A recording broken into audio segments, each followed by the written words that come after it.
Hi folks, Dave with DBS Tech Talk.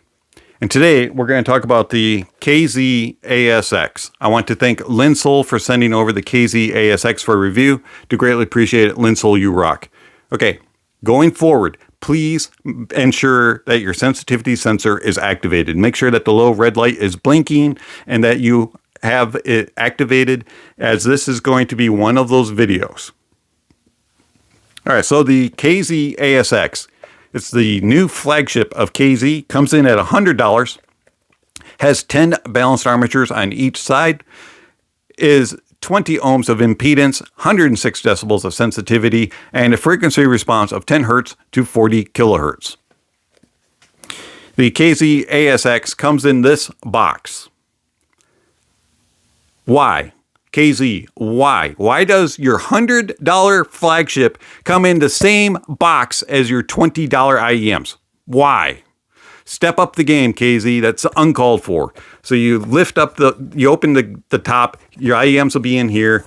Down underneath, you'll get a little bit of paperwork, and you will have 3 silicone tips, small, medium, and large.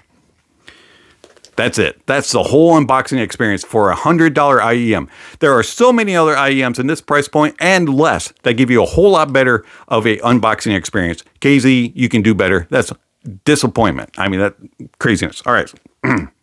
Next, the ASX. It looks like this. You can get it in 2 colors. So you can get it in silver and blue, or you can get it in black and gold. So the black has the gold lines on it, just like the blue is the lines on the silver.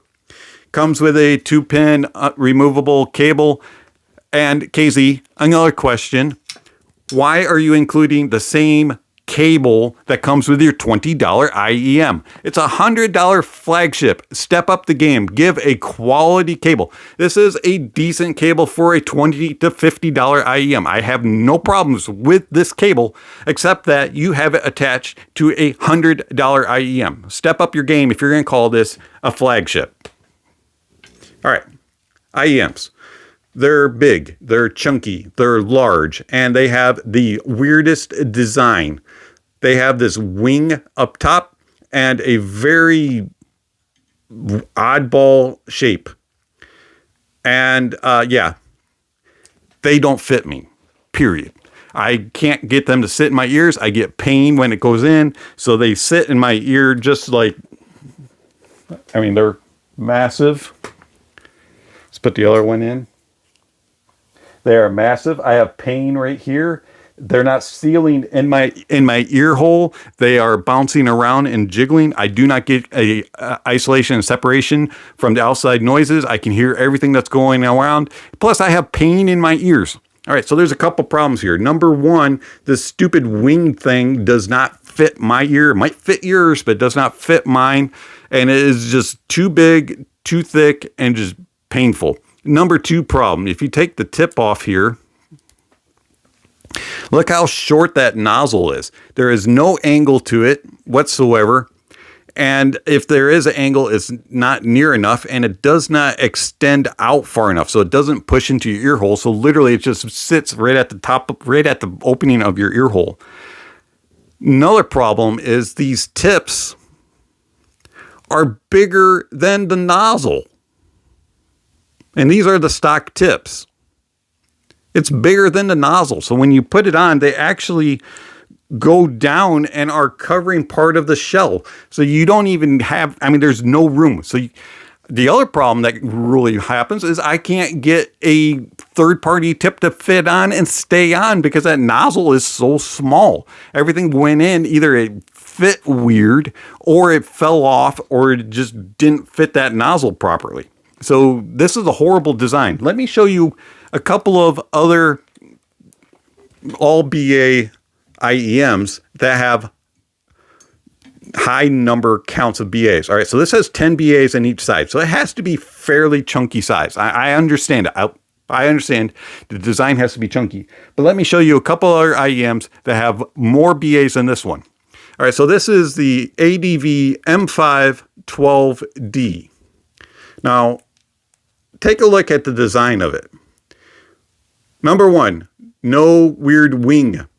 Number 2, look at the extension and the angle of the nozzle. It's going to fit your ear a whole lot better. It's going to insert and actually stay in place, and it's going to give you some isolation. KZ, you can learn from this. This has 12 balanced armatures inside it. So it's a large shell. All right, another one. This one has 14 BAs in it. 14. Look at this. It's a similar design to the M512D. This is the Empire Ears Zeus. And look, it has more of an angle. And did you notice the shells on both of them are smaller sized than the ASX? These things are insanely uncomfortable, built odd, strange, terrible. If I had to rank these from 0 to 10 on comfort, I'd give them a 0. Design-wise, I'd give them a 1. Why? Because I kind of like the outside shell part. That's it. These things are awfully designed and terrible comfort for my ears. All right. Keep that in mind, that I could not get any other tips to fit it, and that I did not get a good isolation and separation of outside noises. I did not have a good seal.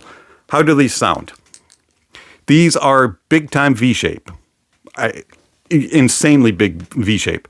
Lots of bass. If you like bass, here's your boy. All right. So the bass is big. It's fun. It's engaging. It has a good bass to it. It has decent amount of details. Has a decent amount of resolution. It's not the most clear. It's not the most defined, but it's an okay bass. It does get itself in trouble on busier tracks. It'll muddy up a little bit, and it'll kind of go into one note mode somewhat, especially in the sub bass region. But for the most part, the bass is great. It is the best part of this IEM. Mids. What were you thinking? Mids are veiled really bad. They sound like somebody's talking like this, and you just have something over their mouth the whole time, and they're really recessed. I'm a mids lover. I'm a vocal lover.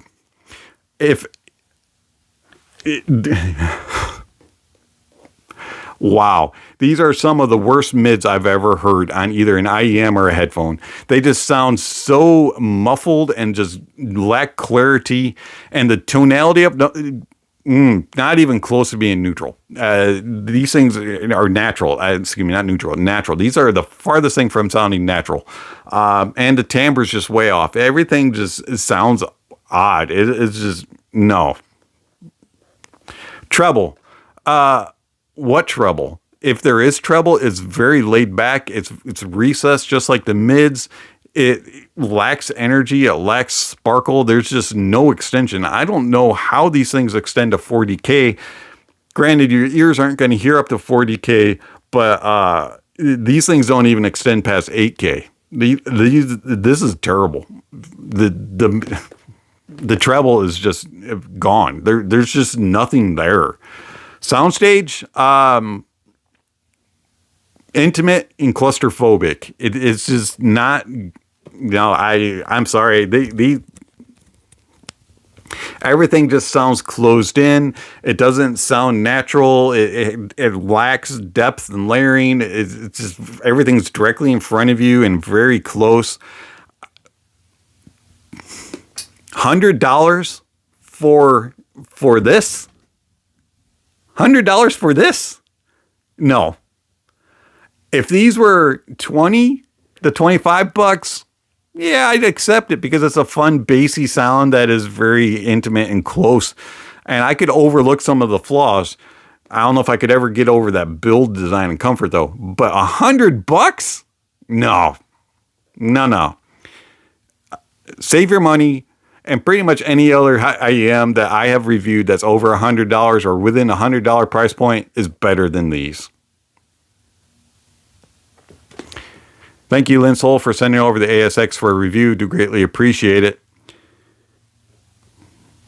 Wish I could say that these are good, but I can't. Check out the links down below for where you can purchase the ASX if you so wish. Also for information regarding gear that was used during the review of this ASX, also music that was listened to, and for gear that I recommend. Also for how you can contact the channel and how you can support the channel. This has been Dave with DBS Tech Talk. Don't forget to like, comment, and subscribe. I understand if you want to give it a thumbs down. Thanks for watching, and I'll catch you on the next video.